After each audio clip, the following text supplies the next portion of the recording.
At a place like Berkshire Hathaway or even the Daily Journal, you've done better than average. And now there's a question, why has that happened? And the answer is pretty simple. We tried to do less. We never had the illusion we could just hire a bunch of bright young people and they would know more than anybody about canned soup and aerospace and utilities and so on and so on and so on. We never had that dream. We never thought we could get really useful information on all subjects, like Jen Kramer tends to have. And we always realized that if we worked very hard, we could find a few things where we were right, and that a few things were enough, and that was a reasonable expectation. That is a very different way to approach the process. And if you would ask Warren Buffett the same thing that this investment counseling did, give me your best idea this year, and you just followed Warren's best idea, you would find it worked beautifully. But he would, trying to know the whole, he would give you one or two stocks. He had more limited ambitions.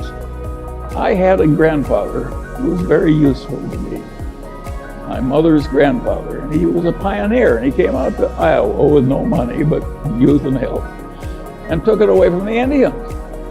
He fought in the Black Hawk. He was a captain in the Black Hawk Wars, and he stayed there, and he bought cheap land, and he was aggressive and intelligent and so forth. And eventually, he was the richest man in the town who owned the bank, and highly regarded, in a huge family, and a very happy life. He had the attitude, having come out to Iowa when the land was not much more than $1 an acre, and having stayed there until that black topsoil created a modern, rich civilization and some of the best land in the world. His attitude was that in a favored life like his, when you were located in the right place, you just got a few opportunities if you lived to be about 90. And the trick in coming out well was seizing the few opportunities that were your fair share that came along when they did. And he told that story over and over again to the grandchildren who hung around him all summer. And my mother, who had no interest in money, remembered the story and told it to me. But I'm not my mother's natural imitator. And I knew Grandpa Hingham was right. And so I always knew from the very first, when I was a little boy, that the opportunities that were important that were going to come to me were few, and that the trick was to prepare myself for seizing the few that came. This is not the attitude they have at a big investment counseling thing. They think if they study a million things, they can know a million things. And of course, the result is almost nobody can outperform an index.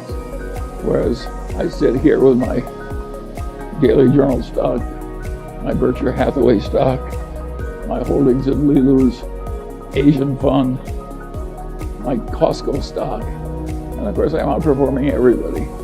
I'm 95 years old, and I practically never have a transaction. And the answer is I'm right and they're wrong. And that's why it's worked for me and not for them.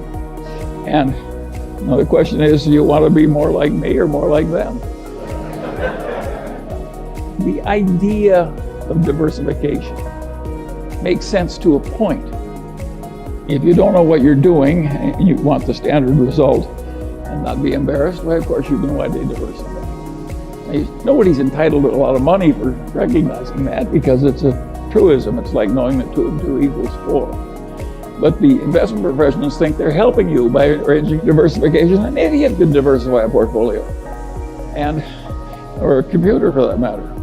But the whole trick of the game is to have a few times when you know that something is better than average, and invest only where you have that extra knowledge. And then if you get just a few opportunities, that's enough.